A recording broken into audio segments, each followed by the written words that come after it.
Next episode दिल दहला देने वाला है। आज का ट्विस्ट सुनकर आपके रोंगटे खड़े हो जाएंगे।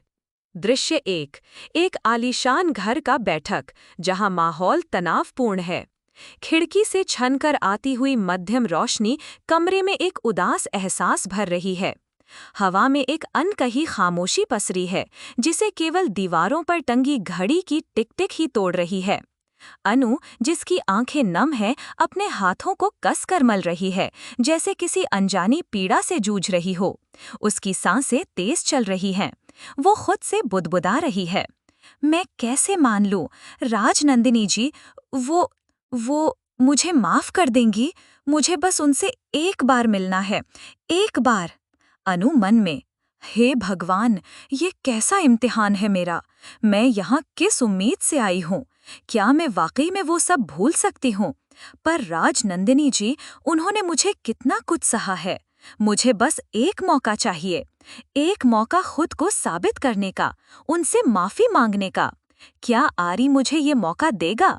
आरी, जो दरवाजे के पास खड़ा अनु को घूर रहा है, उसके चेहरे पर शक और सवालिया निशान तैर रहे हैं।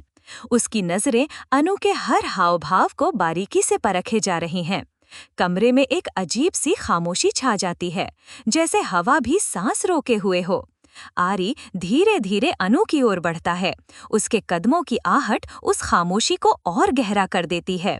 आरी गंभीर आवाज में, अनु, तुम यहाँ क्या कर रही हो? मुझे यकीन नहीं हो रहा कि तुम सच में यहाँ आई हो। तुम्हारी आंखों में वो पुरानी चमक नहीं है, पर कुछ है, कुछ ऐसा जो मुझे बेचैन कर रहा है। मुझे ऐसा क्यों लग रहा है कि तुम यहाँ किसी मकसद से आई हो? क्या तुम कुछ ढूंढने आई हो? अनु कांप जाती है। आरी की सीधी निगाहें उसे भेंटती हुई सी महसूस होती हैं।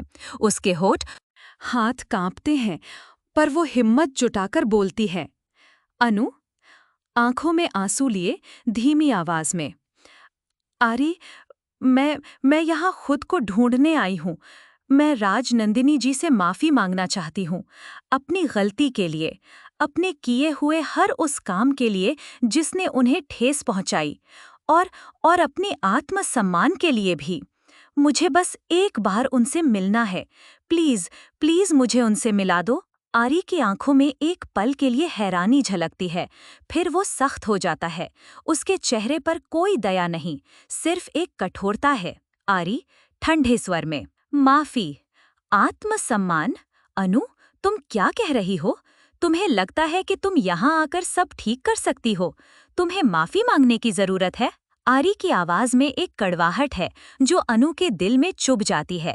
वो आरी की आंखों में देखती है, उम्मीद की एक किरण ढूंढने की कोशिश करती है, पर उसे सिर्फ निराशा मिलती है। आरी, आवाज थोड़ी और ऊंची करते हुए, मैं तुम्हें राजनंदिनी जी से नहीं मिलवा सकता। तुम समझती हो ये क्या कह रही हो? तुम्हें जरा भी अंदाजा है कि तुम किससे माफी मांगने की बात कर रही हो? आरी का ये जवाब अनु के पैरों तले जमीन खिसका देता है। उसके चेहरे का रंग उड़ जाता है, उसकी आंखें फैल जाती हैं, जैसे उसे कुछ समझ न आ रहा हो। वो हकलाते हुए पूछती है, अनु, कांपती आवाज में, मतलब क्या है तुम्हारा? तुम मुझे उनसे क्यों नहीं मिलने दे रहे? क्या हुआ है उन्हें? आरी की नजरें अनु पर टिकी रहती हैं। वो एक गहरी सांस लेता है, जैसे कोई बहुत बड़ा बोझ उठाने वाला हो। कमरे में एक भयानक खामोशी छा जाती है। घड़ी की टिक टिक अब एक डरावनी धुन जैसी लगने लगती है। आरी धीमी, रोंदी हुई आवाज में, अनु, तो तुम्हें सच जानना है? तुम्हें सच जानना ही पड़ेगा। राजनंदिनी जी, वो अब इस दुनिया में नहीं है। ये सुनकर अनु के कानों में जैसे कुछ सुनाई नहीं देता। वो हक्का बक्की सी खड़ी रह जाती है। उसकी आंखें सूनी हो जाती हैं, जैसे किसी सदमे में हो। वो धीरे धीरे अपने कानों को ढक लेती है, जैसे वो ये सुनना ही नहीं चाहती। नहीं, ये सच नहीं हो सकता। ये तुम झूठ बोल रहे हो। वो मुझसे मिलने वाली थीं। उन्होंने मुझे माफ करने का वादा किया था।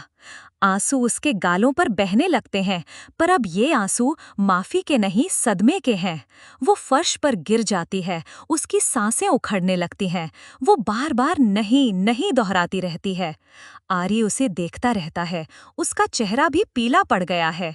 वो धीरे धीरे अनु के पास जाता है, पर उसे कैसे संभाले, उसे समझ नहीं आता। हे भगवान, ये सच सुनने के लिए ये तैयार नहीं थी। मैंने इसे कैसे बता दिया?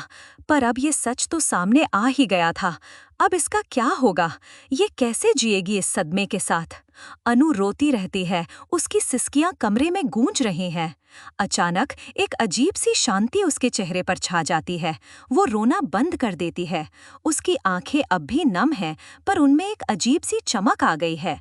वो धीरे धीरे उठती है, जैसे किसी निर्णय पर पहुंच गई हो। अनु, शांत पर मजबूत आवाज में, वो अब नहीं है।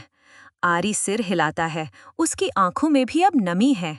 अनु, एक फीकी मुस्कान के साथ जो दर्द से भरी है, तो मुझे माफी मांगने की जरूरत नहीं है। मैं माफ हो गई। वो हंसने लगती है, पर उसकी हंसी में दर्द और खुशी का एक अजीब सा मिश्रण है। ये हंसी नहीं, बल्कि एक टूटे हुए दिल की चीख है। वो आरी को देखती है और उसकी आंखों में एक नई रोशनी है। अनु, आरी को पकड़ने की कोशिश करते हुए, आरी, तुम जानते हो, मैं सच में बहुत खुश हूँ। मुझे मुझे मुक्ति मिल गई। वो आरी को छोड़कर तेजी से कमरे से बाहर निकल जाती है, जैसे उसे कोई और मंजिल मिल गई हो। आरी उसे जाते हुए देखता रहता है, पूरी तरह से हक्का बक्का। दृश्य 2। अनु अपनी सहेली के घर पहुंचती है। उसकी सहेली उसे देखकर चौंक जाती है। अनु की आंखों में आंसू हैं, पर उसके चेहरे पर एक अजीब सी शांति है। सहेली, अनु, ये क्या हुआ? तुम रो रही हो? क्या हुआ?